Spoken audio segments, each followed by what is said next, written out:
Hello guys, अस्सलाम वालेकुम। कैसे हो आप सब? उम्मीद करता हूँ आप सब ठीक ठाक होंगे। वादे के मुताबिक मैं आज डायरेक्ट इनडायरेक्ट का पार्ट 5 जो है वो लाया हूँ, बहुत ही मज़ेदार वीडियो के साथ।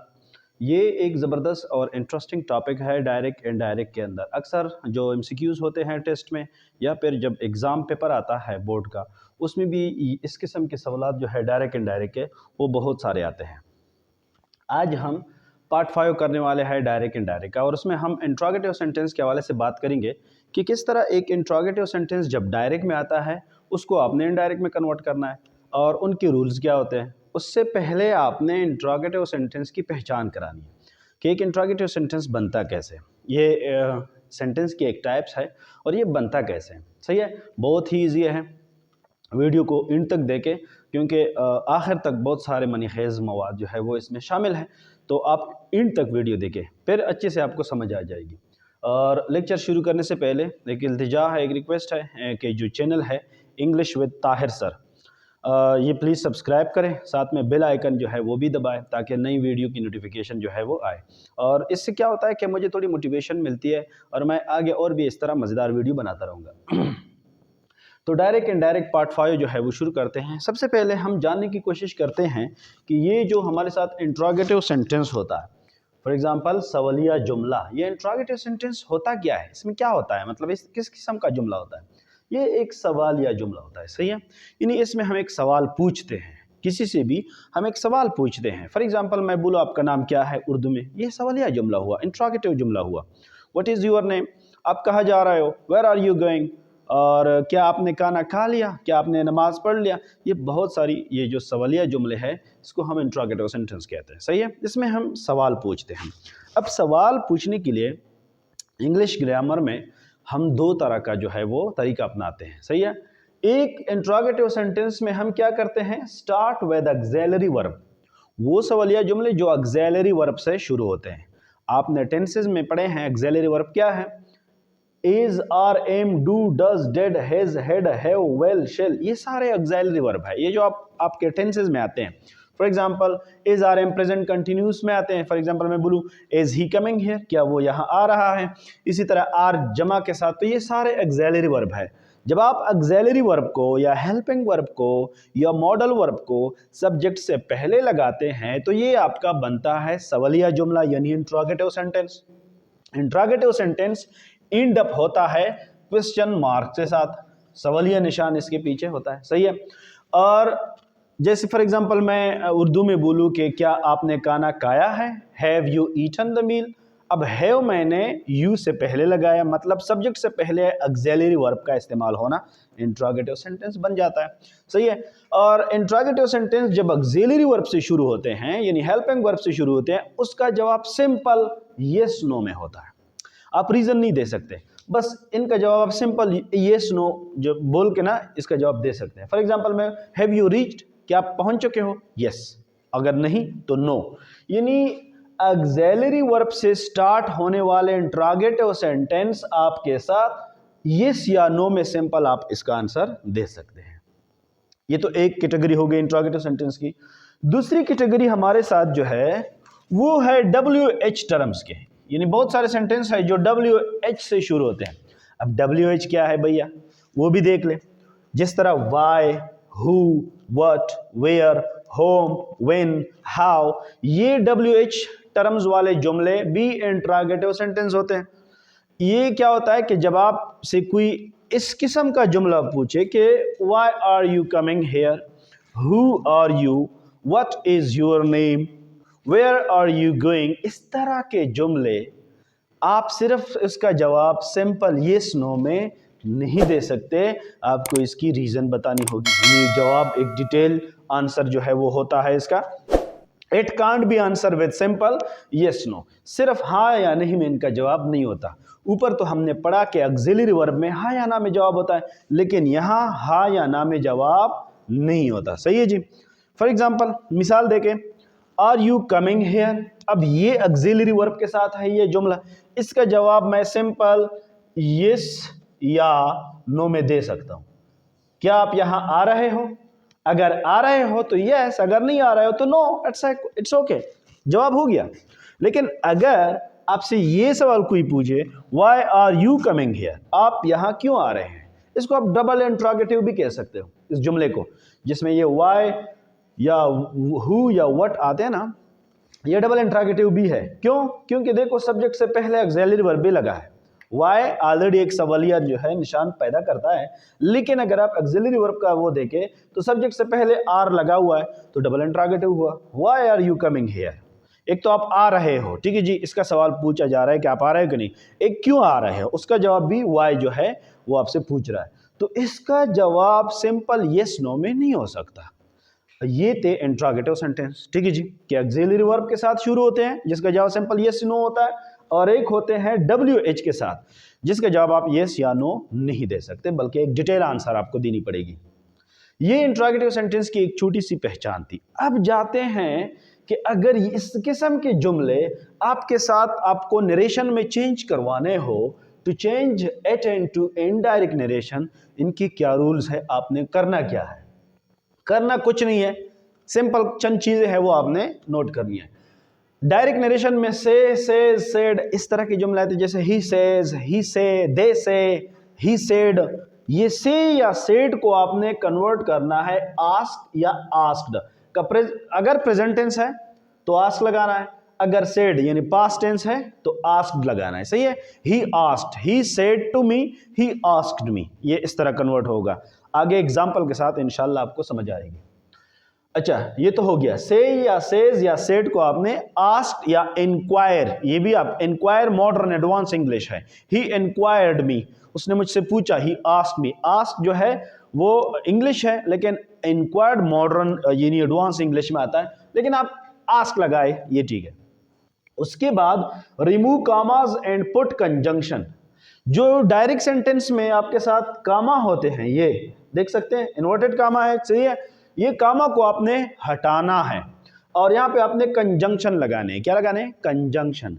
अब दो किस्म के कंजंक्शन है, इससे प्रीवियस आप देखें तो दैट लगते थे, हम दैट लगाया जाता था कंजंक्शन के तौर पर, सॉरी कंजंक्शन के तौर पर दैट लगाया जाता था। बाकी जितनी भी प्रीवियस वीडियो हम कर चुके हैं, लेकिन यहाँ इंट्रोगेटिव सेंटेंस में आप दैट नहीं लगाओगे, बल्कि क्या लगाओगे, आपके साथ अगर ऑक्सिलरी वर्ब है, सही है, तो आपने इफ या वेदर का चुनाव करना है। इन दोनों में से आप कोई भी लगा सकते हो, सही है, यू आर अलाउ, वेदर लगा सकते हो या फिर ये जो इफ है ये भी लगा सकते हो, सही है।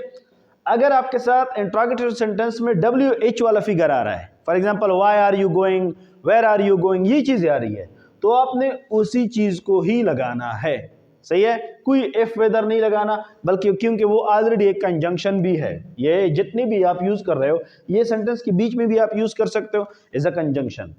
Use the subject just after conjunction, जब इनडायरेक्ट में आप एक चीज को, एक डायरेक्ट नरेशन को इनडायरेक्ट में कन्वर्ट करते हो, तो उसमें आप सवाल पूछते नहीं हो बल्कि सवाल बताते हो, इसीलिए कंजंक्शन के बाद डायरेक्ट आपने सब्जेक्ट लगाना है, ऑक्सिलरी वर्ब नहीं लगानी। किस तरह, मिसाल से समझते हैं। He said to me, what do you want? आप देख सकते हैं यहाँ ऑक्सिलरी वर्ब सब्जेक्ट से पहले आया है, सही है, what वाला। अब यहाँ पे आपने कंजंक्शन के बाद डायरेक्ट क्या लगाना है, डायरेक्ट आपने सब्जेक्ट लगाना है। इसी जुमले को कन्वर्ट करते हैं, he asked me, said to बदला asked में, he asked me, देखो मैंने बोला कि अगर ये चीजें आए तो आपने इसी का इस्तेमाल करना है, यानी वट आया हुआ है तो मैंने वट ही लिखा। अब कंजंक्शन वट है यहाँ पे, तो इस पॉइंट को देखिए कि सब्जेक्ट के बाद डायरेक्ट, कंजंक्शन के बाद डायरेक्ट सब्जेक्ट लगाए, तो मैंने डायरेक्ट कंजंक्शन के बाद सब्जेक्ट ही लगाया। ही asked me what I wanted, he asked me what I wanted. अब देख सकते हैं डू जो है वो मैंने खत्म किया क्योंकि वो हेल्पिंग वर्ब था, तो सब कंजंक्शन के बाद डायरेक्ट सब्जेक्ट ही आया, सही है। ये रूल्स थे। आपने इंट्रोगेटिव सेंटेंस के ऑक्सिलरी या हेल्पिंग वर्ब के इंट्रोगेटिव सेंटेंस में कंजंक्शन इफ या विदर का यूज करना है, और जबकि यानी ये जो टर्म्स आए, इस तरह का जुमला जो आए, तो उसमें आपने उसी चीज को ही लगाना है, उसके बाद डायरेक्ट सब्जेक्ट लगानी है। आइए अब कुछ एग्जाम्पल देखते हैं इसके हवाले से डिटेल। एग्जाम्पल में हमारे साथ क्या है, अभी रूल्स जो हमने पढ़े उसी रूल्स को इम्प्लीमेंट करके हम उनके एग्जाम्पल चेक करते हैं, सही है।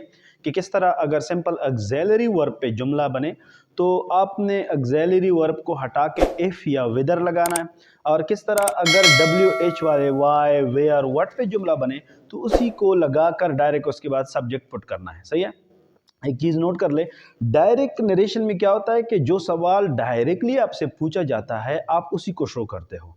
इनडायरेक्ट नरेशन में हम वो सवाल किसी और को बताते हैं कि मुझसे ये सवाल पूछा गया है। सो इट्स वेरी इंपॉर्टेंट कि जो इनडायरेक्ट होगा उसमें आप सवाल प्रोड्यूस नहीं करोगे, वो आप किसी और को बताते हो कि मेरे साथ ये मुझसे ये सवाल पूछा गया, इसीलिए आपने वहाँ पे जो ऑक्सिलरी वर्ब है डायरेक्ट सब्जेक्ट के कंजंक्शन के बाद नहीं लगानी। सही है, अब एक जुमला देखे, he said where are you going, उसने मुझसे कहा, ये सवाल उसने मुझसे किया कि आप कहाँ जा रहे हो। अब ये इनडायरेक्ट में जब मैं किसी और को बताऊंगा कि उसने मुझसे इस तरह सवाल पूछा, मैं अपने अल्फाज में बताऊंगा, यानी मैं बताऊंगा कि मुझसे ये सवाल पूछा गया। सही है, सवाल तो किसी और ने मुझसे पूछा, बट मैं यहाँ पे उसका ये सवाल किसी और को बता रहा हूँ कि मुझसे ये सवाल पूछा। He asked me, देखो मैंने कहा कि वेयर वाई वाले जुमले जब आएंगे तो हम उसी चीज को एज अ कंजंक्शन वहां पे छोड़ेंगे, तो वेयर को वेयर ही की जगह मैंने छोड़ा, इन्वर्टेड कामा को मैंने खत्म किया। सही है, he asked where, you जो है ये सेकंड पर्सन है तो ये सेकंड पर्सन, इसका मतलब he said to me, obviously पता चला कि उसने मुझसे कहा कहाँ जा रहे हो, तो ये टू मी अगर आप ना भी लगाओ तो ये सेकंड पर्सन है, ये ऑब्जेक्ट में जाएगा, तो आपको ये चीज जो है नोट करनी है। He asked me where, direct मैंने सब्जेक्ट लगाया, उसके बाद हेल्पिंग वर्ब लगा। He asked me where I was going, यानी ऊपर अगर जुमला देखे वो इंट्रोगेटिव है, लेकिन यहां पे आप जुमला देखो ये असर्टिव सेंटेंस है, एक सिंपल सेंटेंस है। यहां पे आपने सवाल को प्रोड्यूस नहीं करना, बल्कि ये सिर्फ बताना है कि मुझसे ये सवाल पूछा गया। ये जुमला आई वाज गोइंग क्या है, एक असर्टिव स्टेटमेंट वाली सेंटेंस है, जो कि ऊपर डायरेक्ट में ये इंट्रोगेटिव थी, इंट्रोगेटिव से इनडायरेक्ट में जाने के बाद ये सिंपल असर्टिव सेंटेंस बन गई। सही है, और ये यहाँ पे कंजंक्शन है। तो दूसरा एग्जांपल देखें, Kabir said may I have a cup of T, Kabir ने कहा कि क्या मैं एक कप चाय पी सकता हूं। अब मे जाएगा माइट में, जिस तरह आपको पता है किन जाएगा खुड में, मे जाएगा माइट में। तो अब इसी जुमले को देखे, कबीर आस्क्ड, सेड बदल दिया मैंने आस्क्ड में, कबीर आस्क्ड इफ। अब यहां पे आपने देखा हेल्पिंग वर्ब पहले आया है, ये मॉडल वर्ब है। क्या है ये? Modal verb. Modal verb subject से पहले लगता है। अब ये मॉडल वर्ब पहले आया है सब्जेक्ट से, तो इसका मतलब ये एक ऑक्सिलरी वर्ब है।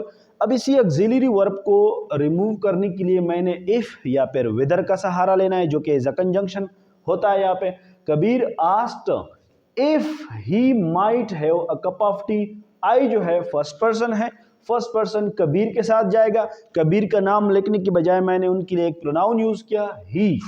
सही है, क्योंकि मैं किसी और को बता रहा हूं कि कबीर ने ये सवाल मुझसे किया। अब मैं सवाल कर नहीं रहा हूं, मैं सिर्फ वो बता रहा हूं। Kabir asked if he might have a cup of tea. समझ आ रही बात? एक और जुमला देखें, I said to him what are you doing, ये सवाल मैंने पूछा, मैंने उससे कहा आप क्या कर रहे हो। अब ये सवाल इनडायरेक्ट में सवाल नहीं बल्कि सिंपल स्टेटमेंट बन जाएगा। I asked him what, what को व्हाट ही रहने दे, सही है, इसको हटाना नहीं है, व्हाट। अब ये जो है आपके साथ यू है सेकंड पर्सन, तो ये जाएगा ऑब्जेक्ट के साथ, तो ऑब्जेक्ट हिम है, इसका सब्जेक्टिव केस ही हो जाएगा, व्हाट ही वाज डूइंग। अब ये वाज को आपने ही से पहले नहीं लगाना, डबल इंट्रोगेटिव नहीं बनाना, बिकॉज इनडायरेक्ट में मुझे इंट्रोगेटिव सेंटेंस चाहिए नहीं होता है, मैं तो सिर्फ उसको एजर्टिव में लेकर आता हूँ, पॉजिटिव सेंटेंस बना लेता हूँ। सो ही व्हाट ही वाज डूइंग, सही है। अगर आपने यहां लिखा I ask him what was he doing, तो ये गलत है। सही है, आपने कंजंक्शन के बाद डायरेक्ट सब्जेक्ट लगाना है, ये एक चीज आप नोट कर लें, व्हाट ही वाज डूइंग। ठीक है, एक और जुमला देखते हैं, I said to him what did she do with my book.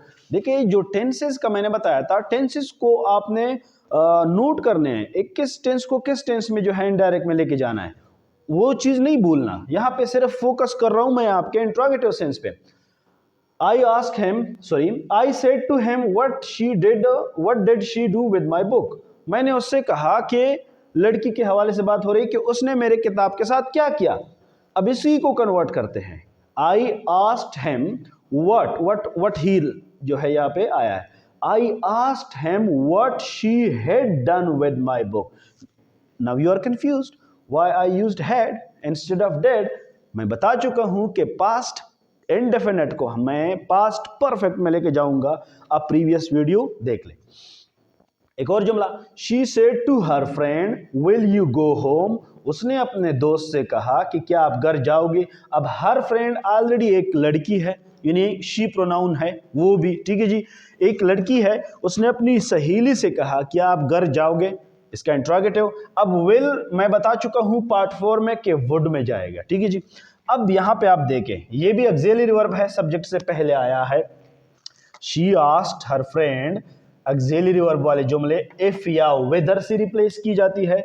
She asked her friend if she, देखो डायरेक्ट सब्जेक्ट आया, if she would go home.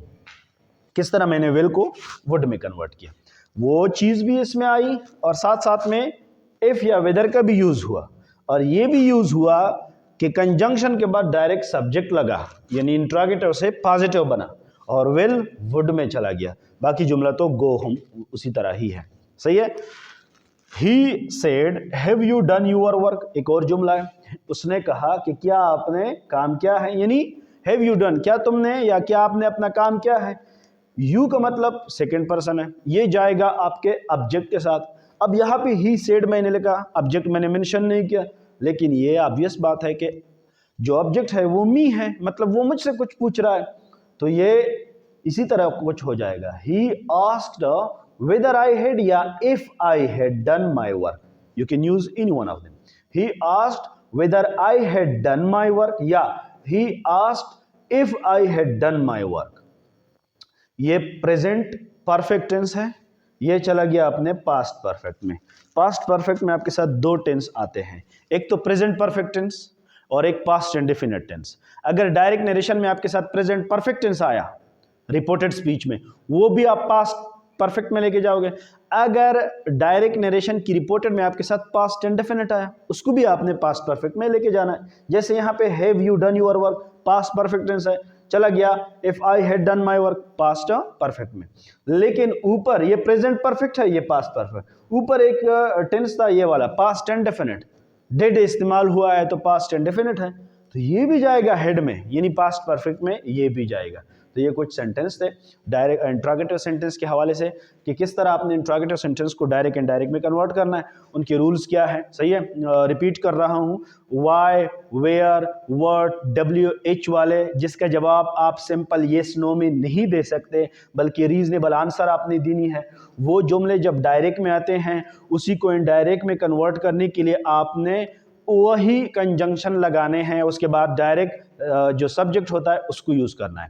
और एक सेंटेंस होते हैं इंट्रोगेटिव में ऑक्सिलरी वर्ब वाले, is, are, am, do, does, had, will, shall, ये जब आगे आता है तो ये एक इस तरह सवालिया जुमला बन जाता है कि जिसका जवाब सिंपल येस नो में जो है वो दे सकते हो। तो इस तरह के इंट्रोगेटिव सेंटेंस को कन्वर्ट करने के लिए आपने दो कंजंक्शन का इस्तेमाल करना है, किसी भी एक का, इफ और वेदर, इफ या वेदर, किसी के एक का इस्तेमाल कर लो, आपके साथ इनडायरेक्ट जो है वो बन जाएगा। लाइक यहाँ पे मे की जगह मैंने इफ लगाया हुआ है, फिर डायरेक्ट मैंने सब्जेक्ट लगाया, मे का माइट बन जाता है, सही है। एक और जुमला अगर इसी तरह आए कि for example Numan said can I meet you, can I meet you, तो कैन जो है वो कुड में जाएगा। Numan asked if he could meet me, if he could meet me, could he meet me मैंने नहीं लगाया, ही के बाद मैंने कुड लगाया। तो इस चीज़ों को जो है आपने ज़रूर देखना है, सही है।